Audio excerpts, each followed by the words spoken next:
Hello everybody and welcome to my channel. Today we're going to be doing an overhaul on a PS4 controller. Overhaul that's going to consist of, I don't know if you can tell in the shot here, replacing these joysticks and the buttons with these aftermarket buttons I found on Amazon. We're also going to be replacing the battery because the battery is getting weak. Whenever you buy a battery, it's good to note that whatever model of PS4 controller you have, batteries are made to fit one or another. This particular battery I bought actually has 2 leads, so it actually fits all models. And I'm going to leave a link to everything in the description below. The tools you're going to need is a number right there, number 0 Phillips head screwdriver, possibly something to pry with. These are prying tools that I'll leave a link to. If you don't have these, you can also just use like a flathead screwdriver, but you do run the risk of messing up your edges, so watch out for that. Full of Q-tips and some rubbing alcohol. We're going to be cleaning off some contact surfaces, especially right here on the up pad on the D button. It's stopped working, so that's another reason why we're going in here to clean this out today. That being said, let's get started. First things first, you'll notice that there's 4 screw holes on the back of the PS4 controller. I'm going to go ahead and take all 4 of these out, put them in this alcohol bath here to get them cleaned off. But the batteries actually came with new hardware, so we might wind up just using that instead. And I'm going to fast forward to this part so you don't have to sit here and watch me undo screws for 5 minutes.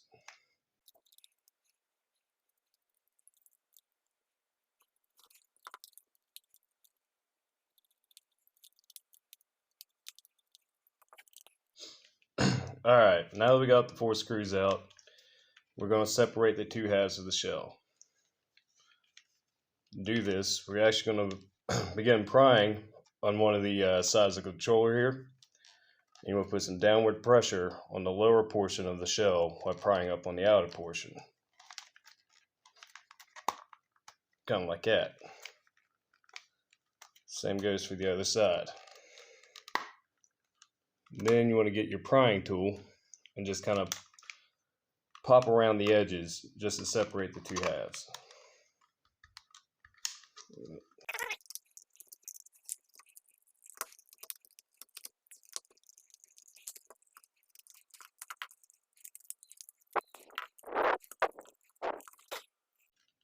Be careful with the triggers up here. Sometimes the controller can get snagged up on them. Whenever you run into that, you can kind of just play with it by pressing down the buttons until you can get it slipped off. Typically by pressing down the 1 button, so L1 or R1. Push that down, pull it off. Hopefully I didn't break anything. My mistake here, but whenever you pull the 2 halves apart, you have to be careful with this ribbon cable here. When you pull them apart, there's actually a little tab here that you can grab a hold of with a pair of tweezers. Okay, next is the old battery. You'll see right here, there's a little white connector. You're just going to pull up on that. Give a little bit of a wiggle and just gentle pressure until it comes loose. Alright, now here is the old battery. I don't know if I can get it to show on camera. Come on, focus. Don't know if you can see it on the camera there, but it's rated for 1000 milliamps. The battery we'll be installing today is actually rated for 2000 milliamps, so this is actually double the lifespan of the stock battery. So this is really an upgrade to the power supply for this controller. After you take the battery out, there's going to be this little black plate that might connect a little bit more snugly here in these areas. Be gentle and just kind of play with it, wiggle on it, and you'll get it to pop out.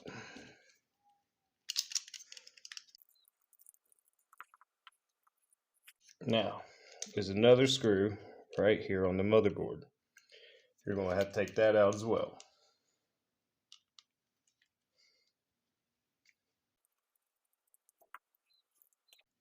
Next is another little ribbon cable that connects the touchpad to the motherboard. You're going to remove this by just simply pulling up on this blue ribbon. And the motherboard will lift right out. We'll go ahead and pull out the frame along with it. And we'll just put that off to the side. But we are going to remove these old joysticks. And put in the new all-metal aftermarket joysticks.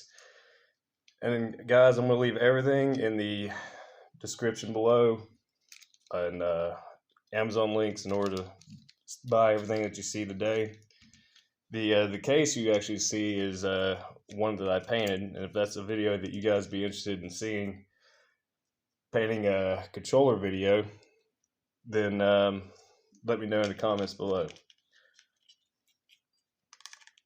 Oh yeah, so in order to take the touchpad out, come on, get back through there. In order to take it out, just push up from the bottom here, and it will pivot and pull straight out.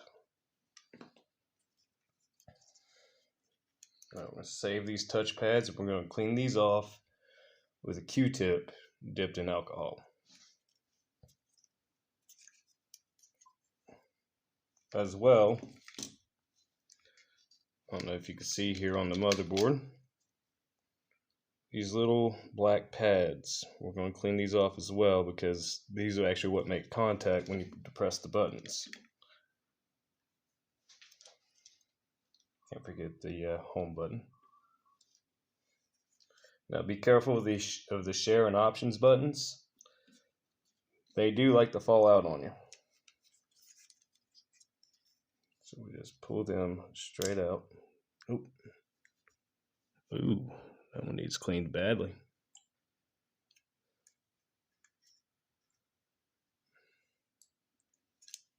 All right.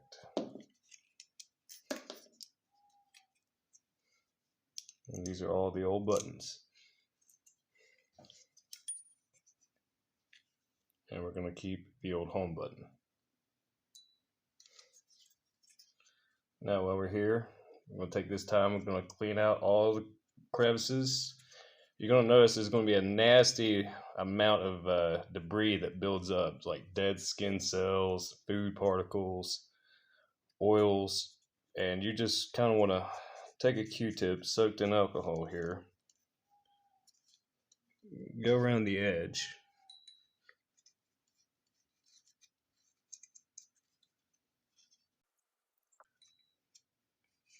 and be patient and go and thorough with it.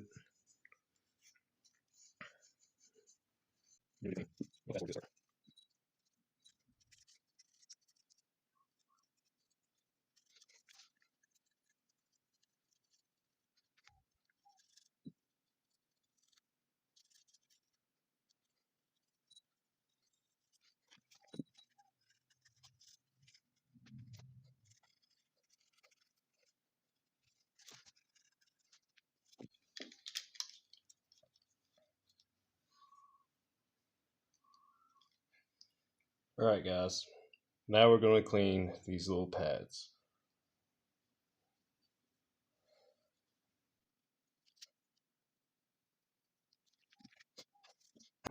Now it's time for reassembly.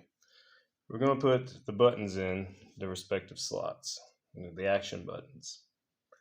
Now each of the buttons actually have little grooves and keyholes cut into them, which match only one of these slots on the action button side. Basically, you can't go wrong in putting in the buttons if you put them in flush. And it's really just a matter of finding the correct hole for the correct button. Now we got those put in there, we're going to clean off these little black pads here on the silicone touchpad. This is one we're going to make sure we get real good too, because this controller actually had a D-pad input problem. So whenever you install the parts, you will actually see that there are 4 little holes. There, and there.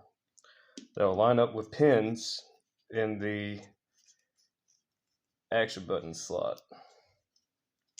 Just the correct one.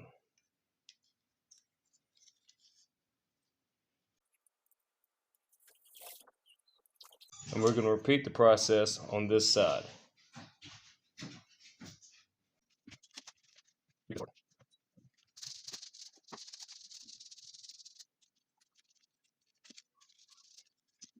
And I'm going to clean them again just to make sure, because I did touch these as I was installing them, so it's probably best to give it another wipe.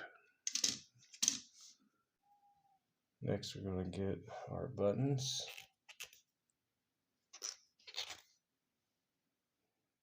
Options and share.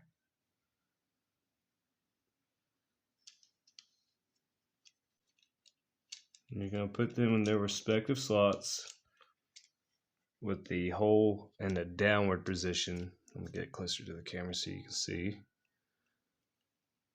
the hole down in the slot.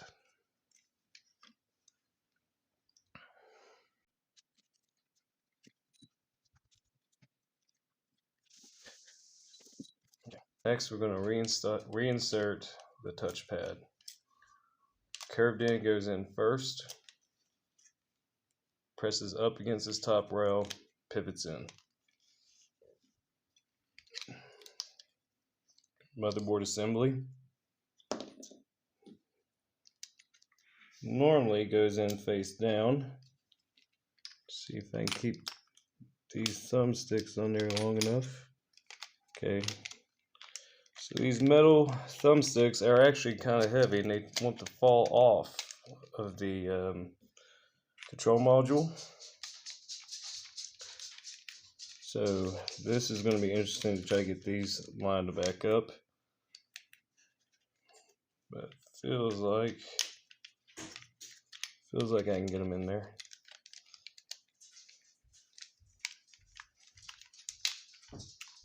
After some manipulation, you can actually get it back in there.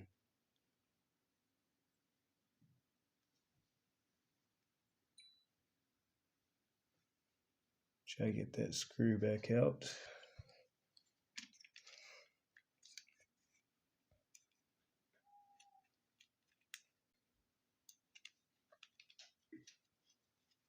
We're just going to screw that screw right back in that hole there.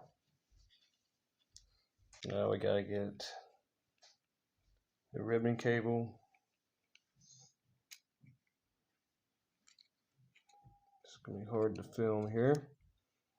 Ribbon cable goes right back in that slot.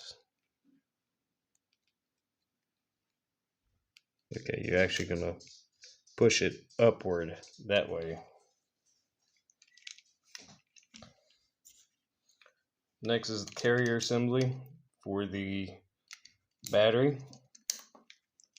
Goes to the slot there. Then your battery. This is an old model PS4 controller, and you can tell that by the location of the light bar.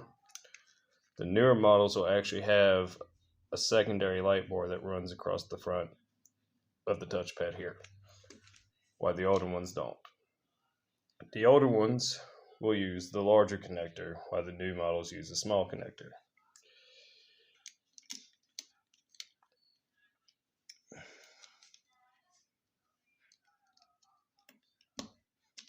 That just presses right into place, and we're just going to tuck this wire assembly down into the unit there. Next, we're going to install this ribbon cable into that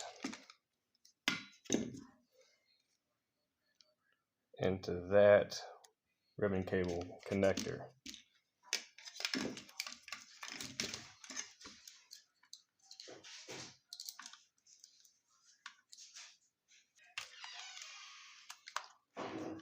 Alright,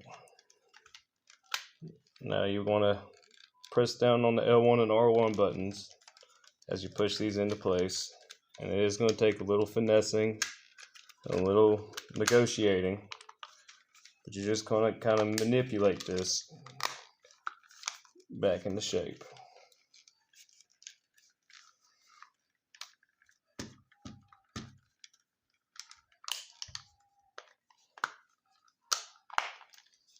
That's a good sign. But then we're going to put the 4 screws back into the respective holes.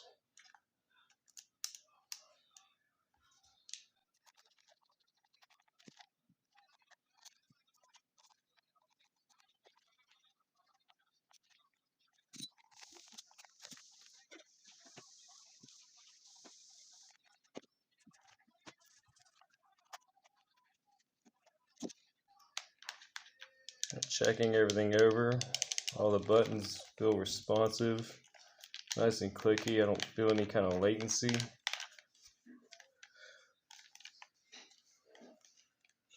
I'm going to jump cut this part and test it out on the PS4. I'll be right back.